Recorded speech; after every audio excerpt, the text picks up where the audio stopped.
Hello बच्चों, आज हम क्लास 10 की अनसॉल्व जैसे कि आप देख पा रहे हैं इसको हम क्या करेंगे, सॉल्व करने वाले हैं। और हाँ, जैसे कि आपको पता होगा इस बार के बोर्ड एग्जाम के पेपर में 20 नंबर के 20 बहुविकल्पी प्रश्न आने वाले हैं और 50 नंबर का ऐसे क्या होगा, लिखित होगा। तो आज हम इन्हीं क्वेश्चनों को यहाँ क्या करेंगे, सॉल्व करेंगे। तो चलिए देखते हैं। और हाँ, इसके पहले अगर आप हमारे चैनल को सब्सक्राइब ना किए हो तो जाके सब्सक्राइब करें और बेल आइकन को दबाना ना भूलें ताकि हमारी अपडेट आपको मिलती रहे। तो चलिए स्टार्ट करते हैं। अब जैसे पहला क्वेश्चन है, कह रहा परिमेय संख्या 14587 बटे 1250 का दशमलव प्रसार निम्नलिखित किन दशमलव स्थानों के बाद समाप्त हो जाएगा, और चार हमको ऑप्शन दिए गए। तो यहाँ पहला क्वेश्चन है, क्या दिया है, 14587 बटे क्या है 1250 तो जो दशमलव प्रसार है निम्नलिखित किन दशमलव स्थानों के बाद समाप्त हो जाएगा। तो अब हम सबसे पहले यहाँ करेंगे क्या, सबसे पहले यहाँ करेंगे 1250 का हम क्या करेंगे, गुणनखंड। गुणनखंड करेंगे, दो से काटते हैं, दो छंग 12, दो दूनी 4, दो पंजे 10, 625 आया। अब इस 625 को हम डायरेक्ट काटते हैं, क्या 25 से काटते हैं, 25 गुणे 25 यानी 25 गुणे 25 क्या होता है 625। तो यहाँ से क्या आएगा 25 और फिर 25 से काटेंगे, 25 एक 25। तो आप यहाँ कह सकते हैं कि 1250 का हमने क्या कर दिया, गुणा यानी गुणनखंड कर दिया। तो यहाँ से लिखेंगे 14587 बटे 1250 का गुणनखंड क्या आएगा, 2 गुणे 25 गुणे क्या आ गया 25 आया। अब इसको हम लिख कैसे सकते हैं, 14587 बटे यहाँ से क्या आएगा 2 गुणे 25 को हम क्या लिख सकते हैं 5 की पावर 2, और फिर इस 25 को भी हम लिख सकते हैं 5 की पावर 2। तो फाइनली हम यहाँ लिखेंगे 14, क्या लिखेंगे 14587 बटे 2 गुणे 5 की पावर 2 और 5 की पावर 2 यानी 5 की पावर क्या है 4। इस तरह हम कर सकते हैं। अब यहाँ ध्यानपूर्वक समझिए, जैसे कोई भी संख्या दी है 2 4 6 7, अगर हम इसमें किससे भाग करते हैं 10 से, ध्यानपूर्वक समझिएगा। अगर हम इस पूरे नंबर में 10 से भाग कर रहे हैं तो हम बिना भाग दिए बता देंगे कि अगर हम 10 से भाग करेंगे तो बिना भाग दिए 2 4 6 7 यानी एक अंक बाद दशमलव लग जाएगा। यहाँ 10 में कितने जीरो, एक जीरो, तो एक अंक बाद दशमलव लग जाएगा। अगर हम सपोज करिए यहाँ 100 से भाग कर रहे हैं, किससे 100 से भाग कर रहे हैं, तो 100 में कितने जीरो, दो जीरो, तो हम बिना भाग दिए बता देंगे कि ये 2 4 6 7 यानी दो अंक बाद दशमलव लग जाएगा। आप यहाँ समझ, अगर हम इसी को 1000 से भाग करें तो आप यहाँ से ये कह सकते हैं कि सर हम इसमें बिना भाग दिए 1000 से भाग करेंगे तो 3 अंक बाद क्या लगा देंगे दशमलव, यानी 2.467। तो यहाँ से आप ये समझ सकते हैं कि अगर 10 से भाग करें या 100 से भाग करें, 1000 से भाग करें या 10000 से भाग करें, हम बिना भाग दिए वहां बता देंगे कि कितने अंक बाद दशमलव लगेगा। जितने जीरो, जैसे 3 जीरो हो तो 3 अंक बाद दशमलव। अब ध्यानपूर्वक समझिएगा। अब बोलेंगे सर अगर हम इस पूरे नंबर से इसमें भाग देंगे तो ये बहुत बड़ा बनेगा। तो कहीं ना कहीं आप कह सकते हैं सर अगर हम इस नंबर को 10 के फॉर्म में बना लें, या 10 बन जाए या 100 बन जाए या 1000 बन जाए या 10000 बन जाए, मतलब इस नीचे वाले नंबर को हमको क्या बनाना है, 10 के रूप में बनाए, 10 के फॉर्म में बनाना है। तो आप यहां से समझ सकते हैं। अब इसको हम कैसे बनाएंगे, अब ध्यानपूर्वक समझिए। जैसे 10 को बनाने के लिए 2 गुणे 5, मतलब एक 2 और एक 5 की जरूरत पड़ती है 10 को बनाने के लिए। तो यहाँ 5 कितने हैं, यहाँ 5 कितने हैं 4, और यहाँ 2 कितने हैं 1 है। तो यहाँ ये समझिए जितने 5 हैं उतने ही 2 होने चाहिए। तो यहाँ ये 2 की पावर 1 कर सकते हैं। यहाँ कितने 2 की कमी है, यहाँ हम 2 की पावर 3 करेंगे। तो 2 की पावर 3 और 2 की पावर 3 से ऊपर नीचे हम क्या करा देंगे, मल्टीप्लाई। तो यहाँ क्या आएगा 14587 गुणे क्या आएगा, और ये 2 की पावर 3 का वैल्यू कितनी होगी 8, और ये क्या करेंगे 2 की पावर 1 और 2 की पावर 3। तो फाइनली आप कह सकते हैं 2 की पावर 4, और यहाँ से आएगा 5 की पावर भी क्या हो जाएगी 4। अब यहाँ ध्यानपूर्वक समझिए। अब देखो यहाँ से क्या लिखेंगे 14587 गुणे क्या है 8। अब इसको हम क्या लिखेंगे, इसकी भी पावर 4 है और इसकी भी पावर 4 है। तो आप फाइनली कह सकते हैं 2 गुणे 5 की पावर क्या कर सकते हैं 4। अब यहाँ ध्यानपूर्वक समझिए, यहाँ 14587 गुणे क्या आएगा 8, और यहाँ क्या करेंगे 5 दूनी 10 और 10 की पावर क्या आएगा 4 कर सकते हैं। 5 दूनी 10, 10 की पावर 4। अब ध्यानपूर्वक समझिएगा, इधर अगर हम 10 की पावर 1 करते हैं तो क्या आता है 10। अगर हम 10 की पावर 2 करते हैं तो क्या आता है 100, अगर हम 10 की पावर 3 करते हैं तो क्या आता है 1000। मतलब आप कह सकते हैं सर इसमें जितनी पावर होगी उतने जीरो, यहाँ 2 पावर तो 2 जीरो, 3 पावर तो 3 जीरो, तो आप फाइनली यहाँ से कह सकते हैं सर इसमें कितनी पावर है 4। तो यहाँ क्या करेंगे 14,587 गुणे क्या करेंगे 8, और 10 की पावर 4 का मतलब 1 के बाद कितने जीरो, 1 के बाद हम 4 जीरो लगा देंगे, क्योंकि जितनी पावर होती है उतने ही क्या होते हैं जीरो। अभी हमने बताया कि अगर हम 10 से भाग करेंगे तो 1 अंक बाद दशमलव, 100 से भाग करेंगे तो 2 अंक बाद दशमलव, 1000 से भाग करेंगे तो 3 अंक बाद दशमलव, क्योंकि 1000 में 3 जीरो। अब फाइनली आप ये बताइए कि इसमें कितने जीरो हैं, इसमें कितने हैं 4 जीरो हैं। तो आप कह सकते हैं अगर हम इस पूरे नंबर में इस 8 का मल्टीप्लाई कराएंगे तो कोई ना कोई क्या आएगा नंबर आएगा, वो भी बड़ा नंबर आएगा। और उस नंबर में अगर हम 10,000 से भाग करते हैं, किससे 10,000 से भाग करते हैं, तो कितने अंक बाद दशमलव लगेगा 4 अंक बाद दशमलव लग जाएगा। तो कितने अंक बाद दशमलव लग जाएगा 4 अंक बाद दशमलव लग जाएगा। तो ऑप्शन नंबर फिर दशमलव स्थानों के बाद समाप्त हो जाएगा, यानी निम्नलिखित किन दशमलव स्थानों के बाद समाप्त हो जाएगा। तो आप यहां से ये समझ सकते हैं 4 अंक बाद दशमलव लगेगा। तो ऑप्शन नंबर कौन सा हो जाएगा डी वाला, और यहीं से आप समझ सकते हैं। तो ये आपका क्या होगा आंसर होगा। अब जैसे दूसरा क्वेश्चन है, कह दिया है लासा 132 और 288 का जो लासा है वो क्या है 3168। तो कह रहा मासा यानी 132 और 288 का हमको क्या करना मासा निकालना। तो आपको फार्मूला ये पता होगा, एक फार्मूला होता है लासा गुणे मासा, लासा गुणे मासा बराबर होता है पहली संख्या, इसको ऐसे लिख सकते हैं फर्स्ट संख्या गुणे सेकेंड संख्या। क्या लिखेंगे फर्स्ट संख्या गुणे सेकेंड संख्या, ऐसे हम लिखेंगे। तो कह रहा है यहाँ दो नंबर है, कौन से कौन कौन नंबर 132 और 288, ये दो संख्या, ये पहली संख्या और ये क्या दूसरी संख्या। तो कह रहा है इन दोनों का लासा, लासा कितना है, कह रहा लासा है 3168, कितना है 3168, और मासा हमको नहीं पता तो मासा हमको निकालना है। और पहली संख्या कितनी है 132 और दूसरी संख्या कितनी है 288। तो हमको निकालना क्या मासा, तो हम यहाँ से करेंगे क्या मासा निकालते हैं। तो मासा बराबर आएगा 132 गुणे 288 और अपान 3168 उधर जाएगा तो क्या आएगा 3168। अब इसको हम करेंगे क्या, अब देखो इसको 4 से काटो, 4 3 12, 4 3 12, इसको काटो 4 7 28 और कितना बचा 3 बचा, और 4 9 36 और 4 दूनी 8, ये हो गया।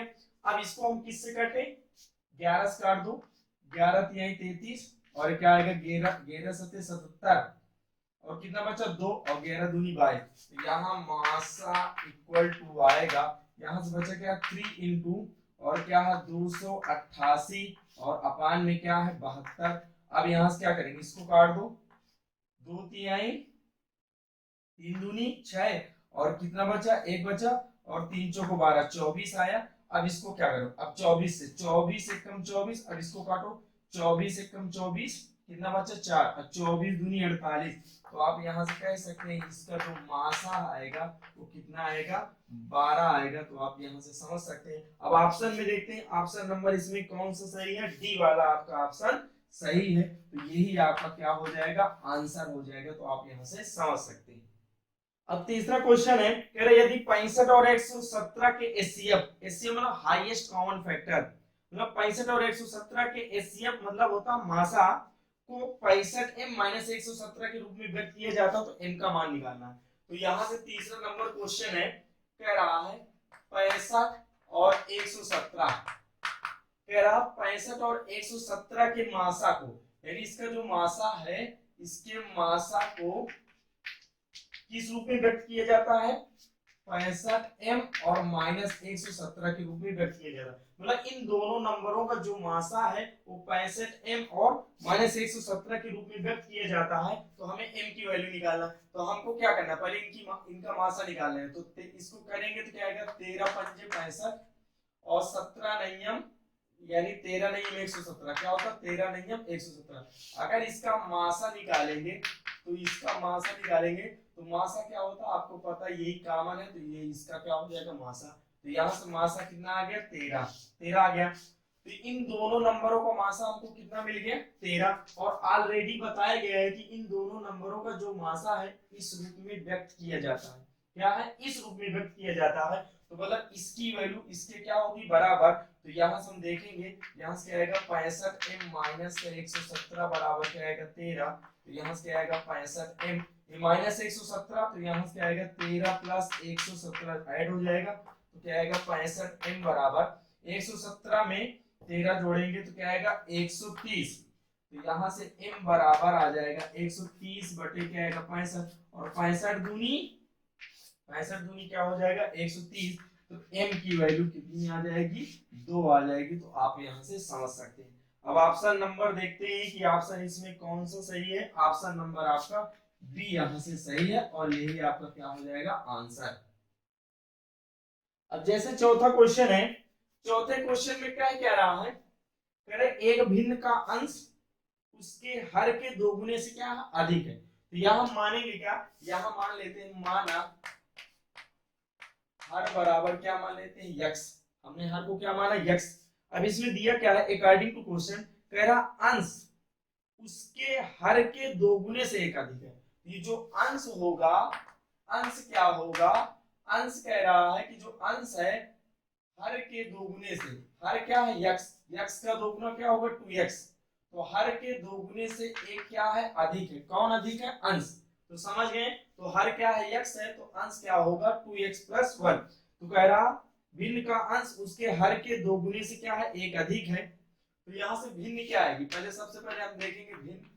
तो भिन्न बराबर क्या होगी, अंश बटे हर होता है तो 2x प्लस 1 बटे क्या होगा x। भिन्न ये हो गई। अब अकॉर्डिंग टू क्वेश्चन यानी प्रश्नानुसार, प्रश्नानुसार अगर हम देखेंगे, प्रश्नानुसार यहाँ क्या रहा है, यदि हर में 3 जोड़ दिया जाए, भिन्न क्या है 2x प्लस 1 बटे x। कह रहा यदि हर नीचे है, यदि हर में हम क्या करते हैं 3 जोड़ दिया जाए तो भिन्न, मतलब इस पूरे भिन्न की वैल्यू किसके बराबर हो जाती है 1 के बराबर। ये 1 बटे 1 लिख सकते हैं, बस इसको हम क्या कर दें ऐसे मल्टीप्लाई करा दें। तो यहाँ से क्या आएगा 2x प्लस 1 बराबर x प्लस का क्या आएगा 3। अब देखो ध्यानपूर्वक से, ये x प्लस में इधर आएगा माइनस में, 2x से x जाएगा x आएगा, ये प्लस 3 है, ये प्लस 1 उधर जाएगा माइनस, 3 में से 1 घटेगा तो क्या आएगा 2। तो x की वैल्यू कितनी आ जाएगी 2। अब हमको क्या निकालना भिन्न। तो यहाँ से भिन्न बराबर, भिन्न की वैल्यू क्या है, भिन्न की वैल्यू अभी हम निकाले हैं 2x प्लस का 1 और अपान में क्या है x। अब हम यहाँ x की वैल्यू रखेंगे, x की वैल्यू क्या है 2, तो 2 गुणे 2 प्लस 1 अपान में क्या है 2, 2 दूनी 4, 4 एक क्या आएगा 5, 5 बटे 2। यही आपका क्या होगा आंसर। अब ऑप्शन देखते हैं, ऑप्शन नंबर आपका क्या हो जाएगा ए। ऑप्शन नंबर क्या हो जाएगा ए, यही आपका क्या हो जाएगा आंसर। अब पांचवा क्वेश्चन है, पांचवें क्वेश्चन में क्या कह रहा है, कह रहा यदि x plus 3y, x plus का 3y इक्वल टू क्या है 6 हो, तब x व y के मान हमको निकालना है। जैसे कि ऑप्शन दिया है तो हम इसकी वैल्यू कैसे निकाल पाएंगे। जैसे ऑप्शन नंबर क्या है ए, ए में क्या है 0,6। अब देखो ध्यानपूर्वक समझिए, हमें x और y की वैल्यू निकालना। अब देखो ध्यानपूर्वक, यहाँ 4 ऑप्शन दिए गए, इन चारों ऑप्शनों में हम सभी ऑप्शन को यहाँ रख के चेक करेंगे। जिस ऑप्शन के नंबर, ध्यानपूर्वक समझिएगा, जिस ऑप्शन के नंबर इस समीकरण को क्या कर देंगे संतुष्ट कर देंगे, वही ऑप्शन के नंबर x और y की वैल्यू हो जाएगी। तो जैसे ऑप्शन नंबर ए है, ये पहला नंबर क्या होगा x इक्वल टू 0 और दूसरा नंबर क्या है y इक्वल टू क्या है 6। अब x बराबर 0 और y बराबर 6 यानी 6 यहाँ हम क्या करेंगे रखेंगे। तो यहाँ से क्या है x प्लस का 3y इक्वल टू क्या है 6।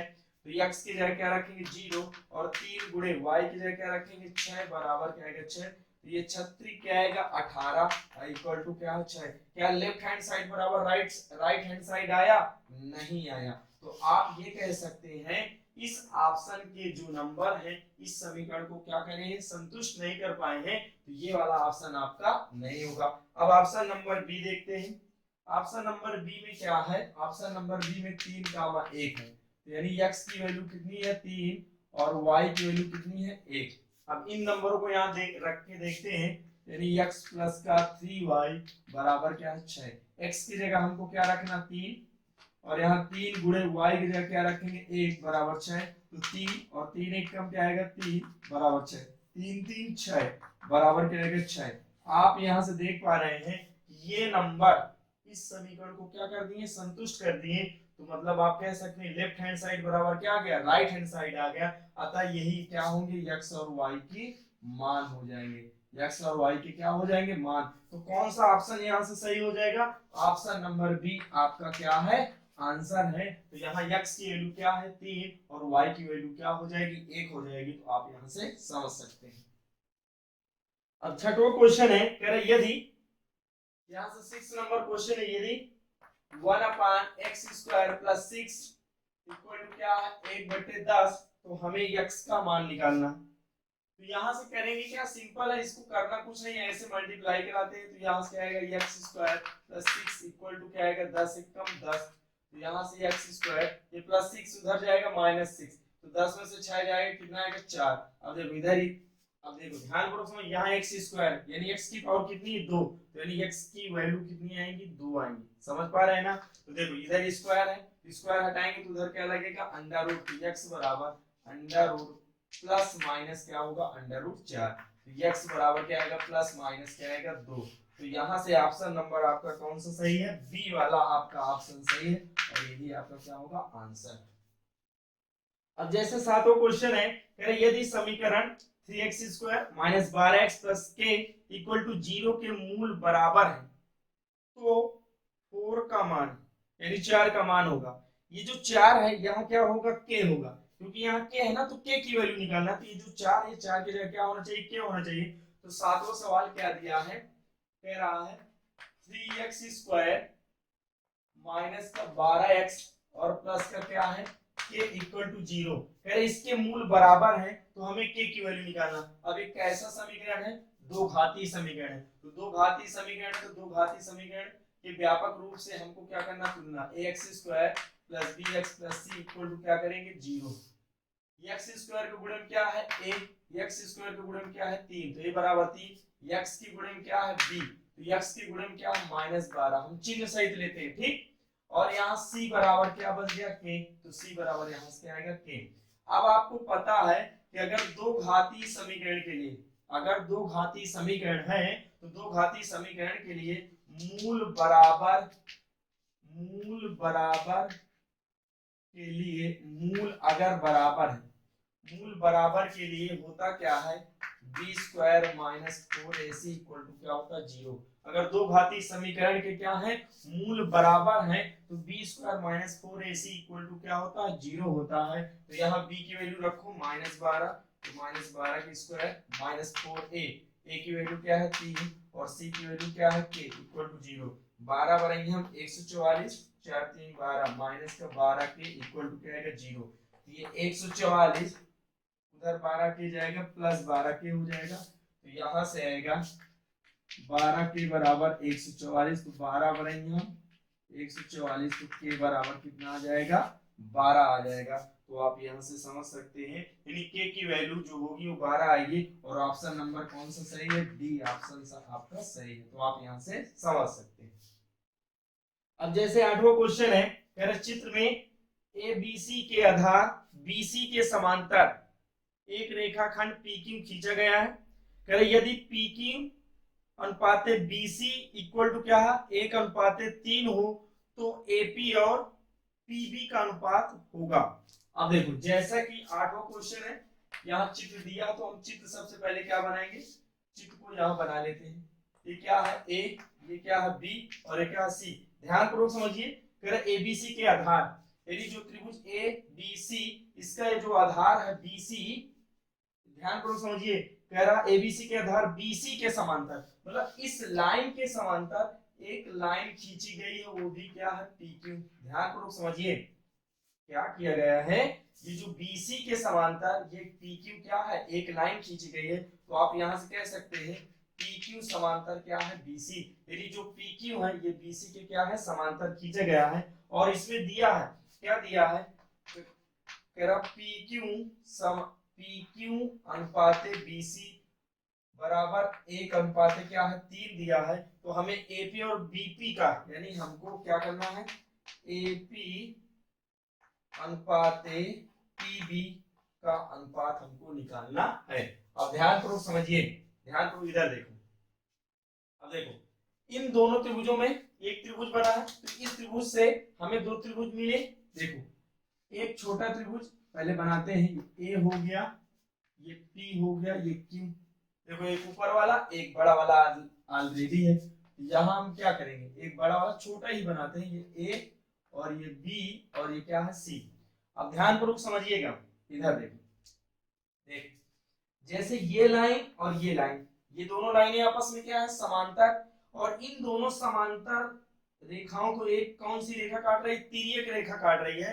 तो अगर तिर्यक रेखा, ये दोनों लाइनें समांतर और इस समांतर रेखा को एक तिर्यक रेखा काटेगी, तो आप बोलेंगे सर ये वाला कोण इस कोण की क्या होगा बराबर। ये दोनों कोण कौन से कोण होते हैं, संगत कोण, मतलब ये वाला कोण इस कोण की क्या होगा बराबर। अब ध्यान पूर्वक समझिए, यही कॉन्सेप्ट हम यहाँ अप्लाई करेंगे।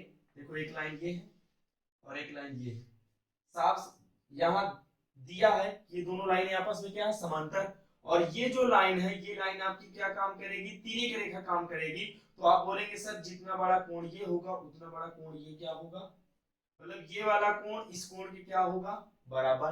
अब बोलो ये वाला जो कोण है ये इस त्रिभुज में भी है और इस बड़े वाले त्रिभुज में, मतलब ये वाला कोण क्या है उभयनिष्ठ, ये वाला कोण क्या है उभयनिष्ठ। आप यहाँ समझ सकते हैं। अब ध्यान पूर्वक समझिए, इधर इधर देखो, जैसे ये दोनों लाइनें आपस में क्या है समांतर, और इन दोनों समांतर लाइनों को, इन दोनों समांतर रेखाओं को अगर एक तिर्यक रेखा काटती है, तो क्या ये वाला कोण क्या इस कोण के बराबर होगा, ये भी कैसे कोण है संगत कोण है। तो मतलब आप कह सकते हैं ये दोनों लाइनें आपस में समांतर हैं और ये रेखा कैसी है तिर्यक रेखा है, तो ये वाला कोण इस कोण के क्या होगा बराबर होगा, और ये क्या होगा संगत कोण होगा। तो आप यहां से समझ सकते हैं ये कोण इसके कोण के बराबर, क्योंकि ये देखो ध्यान पूर्वक समझिए, ये वाला जो कोण है ये छोटे वाले त्रिभुज के लिए भी है और बड़े वाले त्रिभुज के लिए भी है ना। तो ये कोण क्या है उभयनिष्ठ,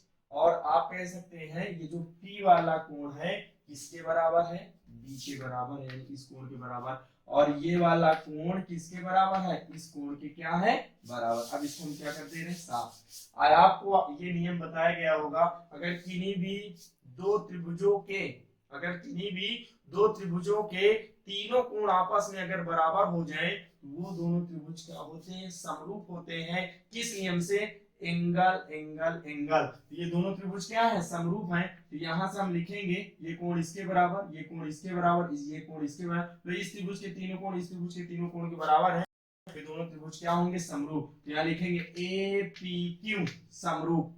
देखो ए पी क्यू समरूप। हम स्टार्ट कहां से किए ए से, तो ये इस कोण के बराबर कौन सा कोण है ये, तो यहां से भी स्टार्ट करेंगे त्रिभुज ए, फिर बीच में क्या है पी, इस कोण के बराबर कौन सा बी, तो यहां से क्या आएगा ए बी सी। मतलब ये दोनों त्रिभुज क्या हो गए समरूप हो गए। किस नियम से, एंगल एंगल एंगल समरूपता, यहां से लिखेंगे समरूपता नियम से, यहां लिख सकते हैं समरूपता नियम से। तो आप यहां समझ सकते हैं। अब देखो ये दोनों त्रिभुज क्या है समरूप, ध्यान पूर्वक समझिएगा, ये दोनों त्रिभुज क्या होंगे समरूप। आपको थ्योरम पता होगी कि दो समरूप त्रिभुजों के अगर दो त्रिभुज क्या है समरूप है तो उनकी संगत भुजाएं आपस में क्या होती है समानुपाती। ये दोनों त्रिभुज समरूप है इसलिए इनकी संगत भुजाएं आपस में क्या होंगी समानुपाती। तो यहां से क्या है एपी, तो यहां से क्या लेंगे एपी। बोलो एपी किस कोण के सामने, इस कोण के सामने वाली भुजा एपी है, तो इस कोण के सामने वाली भुजा एपी लिया, तो इसमें भी इस कोण के सामने वाली भुजा क्या लेंगे एबी लेंगे बराबर एपी। फिर क्या है पी क्यू हमने ले लिया, एपी बटे एबी, फिर क्या लिया पी क्यू। अब बोलो पी क्यू इस कोण के सामने वाली भुजा है, तो इसमें भी इसी कोण के सामने क्या लेंगे बीसी, तो यहां से क्या आएगा बीसी। फिर क्या बचा ए क्यू, क्या बचा ए क्यू, ये क्या है ए क्यू किसके बराबर बटे में क्या होगा एसी, ए क्यू बटे एसी। तो ये क्या है संगत भुजाएं हैं और संगत भुजाएं क्या होती है समानुपाती होती है। अब हमको किसका अनुपात निकालना है एपी और पीबी का। तो देखो एपी और पीबी हमको, देखो एपी इसमें मिला पीबी हमको नहीं मिला। और हमको दिया क्या है, PQ BC में संबंध दिया, ध्यान पूर्वक समझिए, PQ और BC में हमको संबंध दिया है। PQ और BC में तो हम इन दोनों रिलेशन को ले लेंगे और इसको क्या कर देंगे, छोड़ देंगे, ध्यान पूर्वक समझिए। अब देखो ये क्या है AP और ये क्या है AB। क्या आप यहां से कह सकते हैं कि सर AB इक्वल टू, हम क्या लिख सकते हैं, देखो ना ये AB, ये क्या है AB, AB क्या है AP प्लस का PB है कि नहीं, ध्यानपूर्वक समझिएगा। ये जो AB है ये AP और प्लस PB को जोड़ेंगे तो AB की इक्वल आएगा, तो हम यहां से कह सकते हैं इसको हम क्या लिखेंगे AP और प्लस का PB, क्या लिखेंगे AP प्लस का PB। तो हम AB की जगह इसको रख सकते हैं, तो ये देखो AP अपान AB और इस AB की जगह हम रखेंगे AP और प्लस का क्या रखेंगे PB रखेंगे और बराबर इक्वल टू यहां से क्या आ गया PQ और बटे क्या है BC। अब देखो ध्यानपूर्वक समझिएगा, ये क्या है AP और यहां से क्या आएगा AP प्लस का क्या आएगा PB बराबर यहाँ PQ अनुपाते BC की वैल्यू क्या है, 1 अनुपाते क्या है 3 है, तो यानी PQ की वैल्यू क्या है 1 और BC की वैल्यू क्या है 3। तो ऐसे ऐसे मल्टीप्लाई कराएंगे, तो ध्यान पूर्वक समझिएगा, इधर कराएंगे तो यहां से क्या आएगा, यहां से ठीक है यहाँ गुणा कराएंगे तो क्या आएगा 3AP बराबर क्या आएगा AP। देखो अब इस 1 का इस पूरे में गुणा कराएंगे तो AP प्लस का PB आएगा, कोई फर्क नहीं पड़ेगा। देखो ये क्या 3AP और इधर क्या AP, इस AP को इधर लाएंगे तो 3AP से AP घटाएंगे तो क्या बचेगा 2AP और इक्वल टू क्या आएगा PB। ध्यानपूर्वक समझिएगा। अब देखो ध्यानपूर्वक इधर यहां से क्या करेंगे, अगर यहां हम 1 का मल्टीप्लाई करा सकते हैं कोई फर्क नहीं पड़ेगा, तो यहां से क्या आएगा, हमको अनुपात किसका निकालना AP और PB। यहां देखो यहां मल्टीप्लाई नहीं कराते, देखो ये क्या है AP और इस 2 को उधर ले जाएंगे तो ये PB बटे क्या आएगा 2 आएगा, बिल्कुल आएगा। अब यहां से ये समझो ये क्या है AP, अगर इस PB को इधर लाएंगे तो ये नीचे आएगा और उधर बचेगा क्या 1/2, क्या बचेगा 1/2। देखो ना ये ऊपर है तो इसको नीचे लाएंगे, ये इसको इधर लाएंगे तो क्या होगा नीचे। तो आप यहां से कह सकते हैं कि AP अनुपात जो PB है वो किसके बराबर आएगा 1/2 के बराबर आ जाएगा। तो यहां से आप समझ सकते हैं। अब ऑप्शन नंबर यहां से कौन सा सही हो जाएगा, ऑप्शन नंबर आपका यहां से होगा ए नंबर आपका क्या होगा, ऑप्शन यहां से सही है, तो यही आपका क्या होगा आंसर होगा। तो आप यहां से समझ सकते हैं। अब जैसे 9वां नंबर क्वेश्चन है, कह रहा है यदि एक रेखा किसी त्रिभुज की दो भुजाओं को एक ही अनुपात में विभाजित करे वह तीसरी भुजा के होती है। यहाँ ऑप्शन दिए गए, जैसे यहाँ 9वां नंबर क्वेश्चन है, ये आपको थ्योरम पढ़ाई गई होगी कि जैसे क्या है, ये क्या है त्रिभुज, इसको A, ये क्या है B और ये क्या है C। कह रहे एक रेखा किसी त्रिभुज की दो भुजाओं, जैसे हमने एक रेखा ये खींच दिया ABC और इसको हमने दे दिया P और Q। ये वाली लाइन आप यहां समझिए, ये वाली लाइन इस लाइन और इस लाइन को क्या कर रही है एक ही अनुपात में विभाजित करें। देखो ये जो लाइन हमने खींचा है, अगर ये लाइन इन दोनों लाइनों को, इन दोनों रेखाओं को क्या करें एक ही अनुपात में विभाजित करें, मतलब आप कह सकते हैं AP बटे PB बराबर AQ, क्या आएगा AQ बटे क्या आएगा QC। अगर ये लाइन इन दोनों लाइनों को एक ही अनुपात में विभाजित करती है तो आपको पता है ये वाली लाइन इस लाइन के क्या होगी समांतर होगी। तो ऑप्शन नंबर बी यहां से आपका क्या हो जाएगा सही हो जाएगा कि यदि एक रेखा किसी त्रिभुज भुजाओं को एक ही अनुपात में विभाजित करे तो वह तीसरी भुजा की क्या होती है समांतर होती है। तो आप यहां से समझ सकते हैं। अब चलते हैं 10वां क्वेश्चन। जैसे कि 10वां क्वेश्चन आप यहाँ देख पा रहे हैं कि बिंदुओं तथा को मिलाने वाले रेखाखंड के मध्य बिंदु की निर्देशांक। जैसे कि क्वेश्चन क्या यहाँ पर गलत है तो इस क्वेश्चन को यहीं से छोड़ देते हैं